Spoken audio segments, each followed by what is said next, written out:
आओ सुनावी एक सुंदर सन मैथिली हास्य गीत।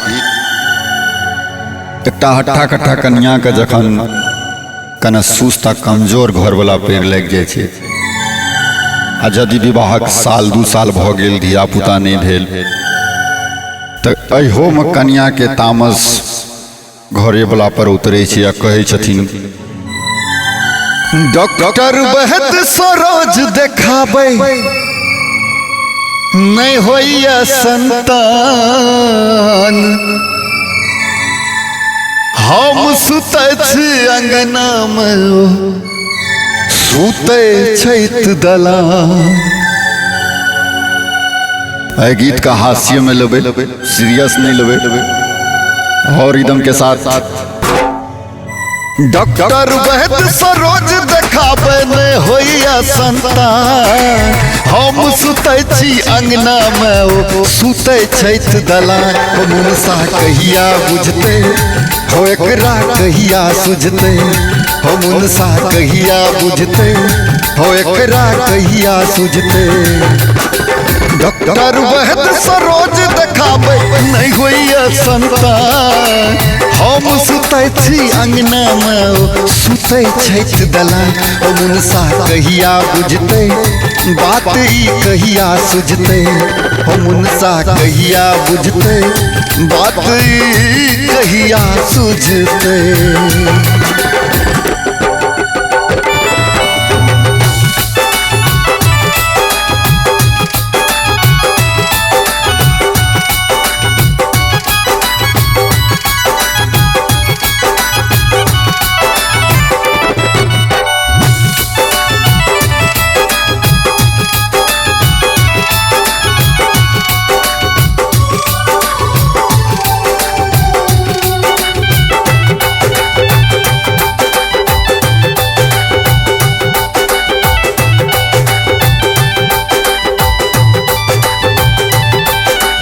मास भर में कहियो एक बेर फुलकी दै छथ घर में हम सुते छी ऊपर पलंग पर ओ सुते छथ तर में।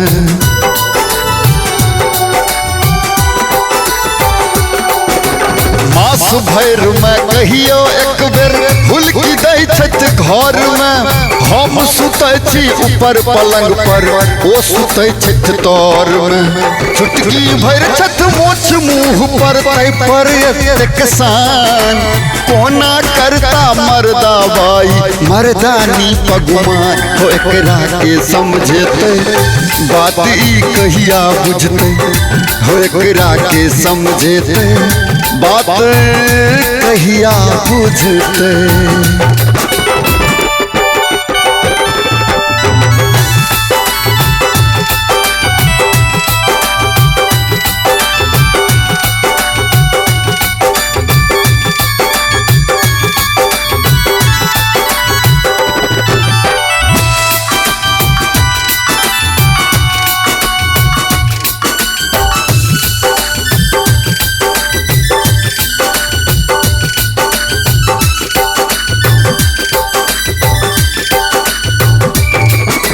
साझ पड़ते फोफ कटे सुनत पराती जागे छे उठते भोर में लोटा लक बासक बाड़ी भागे छे।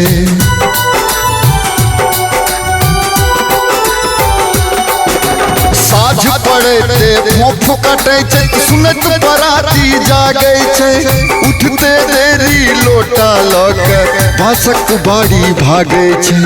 रात सोहागक बैठल हमरा यह मर्दा बाज्ञान अब सुते गेरुआ पजिया के हमरा बुझे हो मनसा कहिया बुझते बात ई कहिया सुझते हे मनसा कहिया बुझते बात ई कहिया सुझते।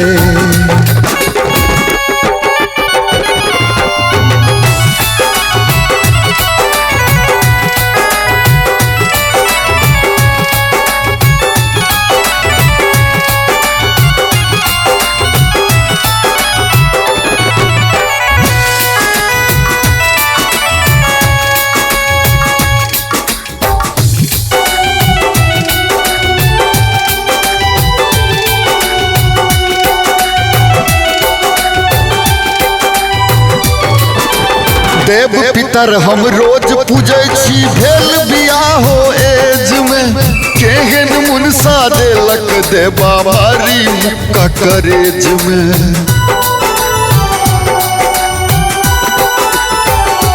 हयो देव पितर हम रोज पूजै छी भेल बियाहो एज में केहन मुनसा देलक देबा मारी मुक्का करेज में मुँह कहन के देख के भेल नहीं छल हमरा ध्यान कौन जन्म के गलती हमर भेल विधाता बहु मुनसा कोना बुझते बात ई कहिया सुझते हम मुनसा कहिया बुझते बात ई कहिया सुझते हम मुनसा कहिया बुझते बात ई कहिया सुझते।